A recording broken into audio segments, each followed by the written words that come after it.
So, this is what we're working with.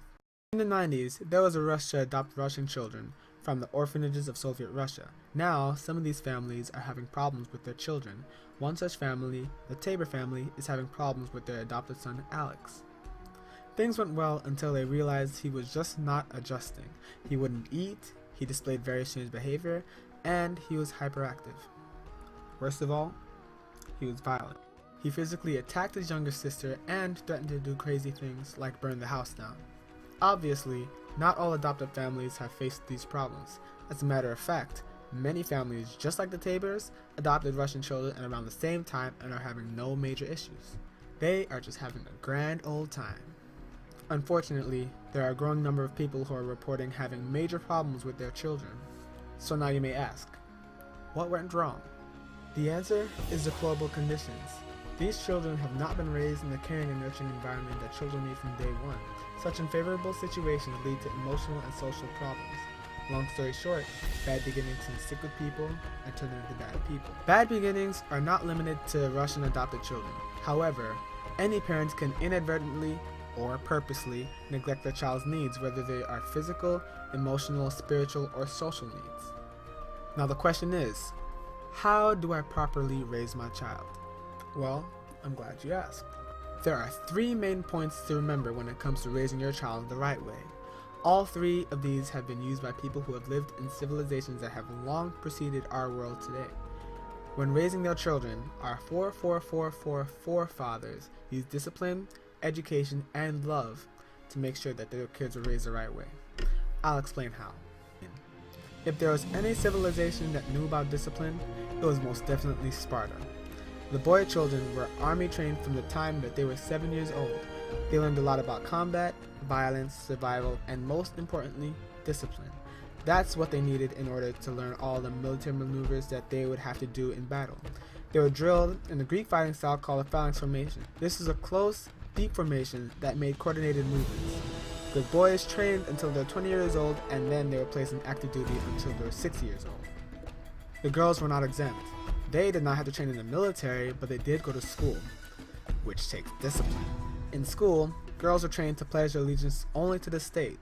They also trained physically to participate in athletic competitions that would help them to attract potential suitors. You know who else knew a lot about discipline? King Solomon.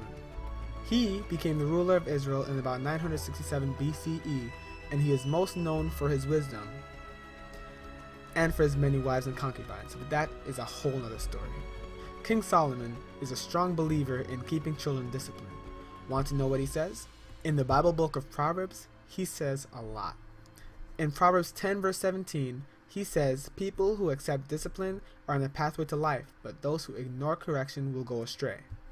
He also goes as far as to say in Proverbs 13 verse 24 that those who spare the rod of discipline hate their children. I have to say, he's right. In order for a child to be raised the right way, proper discipline needs to be used. Not all discipline has to be physical, but actual guidelines have to be established and maintained so that the child knows a proper way to live life. Both the Spartans and King Solomon knew how important discipline was to society. Spartan military discipline is slightly different from the mental and moral discipline spoken of by Solomon, but the concept does apply for both. Now, moving on to education. The Ottoman Empire used education to turn children into good leaders that are capable of ruling the provinces of the empire. They did this by using a unique version of slavery that involved taking sons from some of the non-Muslim families in the empire. Let's call it a human tax. They took these children to the capital, taught them how to speak Turkish, and converted them to Islam. Most of these children ended up going to the army and made up the backbone of the Ottoman army. However, the most talented boys were taught literature, science, art, and military techniques. These very boys were given the highest government positions in the state. This form of education helped the Ottoman Empire create a set of elite and expert administrators that were only loyal to the empire. It is messed up that these boys were taken from their families and brainwashed, but all things considered, this shows how education was used to raise children to be useful leaders in the empire. The education that these boys received turned them into the best government and military officers. Egyptians also valued education. Not only were there schools that taught subjects like literature, art, history, science, and math, There were also vocational schools that taught subjects like architecture, engineering, and sculpture.